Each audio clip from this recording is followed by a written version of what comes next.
నేను వచ్చేసా. అందరూ ఎలా ఉన్నారు? బాగున్నారా? మేము కూడా చాలా బాగున్నాము. Welcome back to our channel మా డిజిటల్ డైరీ. ఇవాళ వీడియోలో స్పెషల్ ఏంటి అంటే పూరి అండ్ బొంబాయి చట్నీ. పూరి చూసారా ఎంత బాగా పొంగిందో.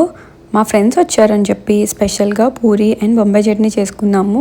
ఇంకా ప్రాసెస్లోకి వెళ్తే ఫస్ట్ అయితే ఒక ప్యాన్లోకి ఆయిల్ తీసుకొని దాంట్లోకి 1 టీ స్పూన్ పచ్చిశనగపప్పు, 1 టీ స్పూన్ మినపప్పు వేసుకొని వేయించుకోవాలి.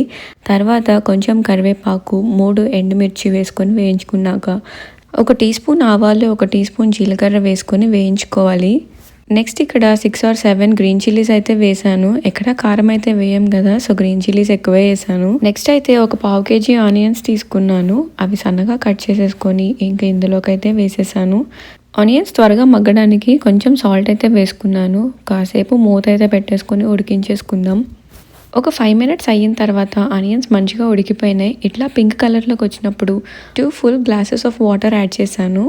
ఇంకా దీంట్లోకి మనకి సరిపడినంత సాల్ట్ అయితే యాడ్ చేసేసుకోవాలి. దీని తర్వాత ఒక 1/2 టీ స్పూన్ పసుపు కూడా యాడ్ చేశాను. దీన్ని ఇప్పుడు కాసేపు మూత పెట్టుకొని ఉడికించుకుందాము.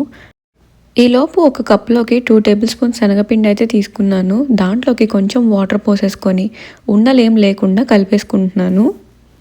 ఈ ఆనియన్స్ కొంచెం ఉడికిన తర్వాత ముందుగా బాయిల్ చేసుకొని మ్యాష్ చేసేసి పెట్టిన ఒక పొటాటోని అయితే యాడ్ చేస్తున్నాను. మనకు కావాలంటే బఠానీ కూడా వేసుకోవచ్చు, ఉడకపెట్టుకున్నవి ఆర్ గ్రీన్ బఠానీ, కానీ నా దగ్గర ఇప్పుడు లేవు.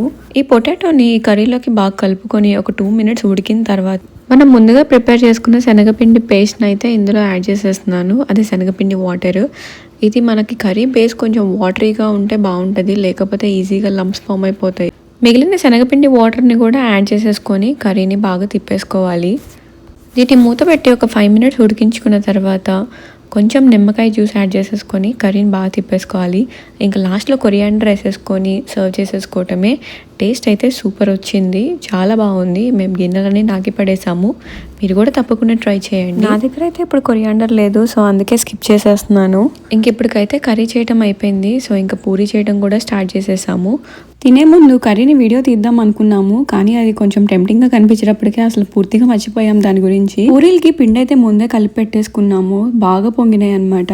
చూస్తున్నారు కదా. వీడియో నచ్చితే లైక్ చేయండి అండ్ మీ ఫ్రెండ్స్ అండ్ ఫ్యామిలీతో కూడా షేర్ చేయడం మర్చిపోవద్దు. అలానే మా ఛానల్ని కొత్తగా చూస్తున్నట్లయితే ఛానల్ని సబ్స్క్రైబ్ చేసుకోవడం కూడా మర్చిపోవద్దు. థ్యాంక్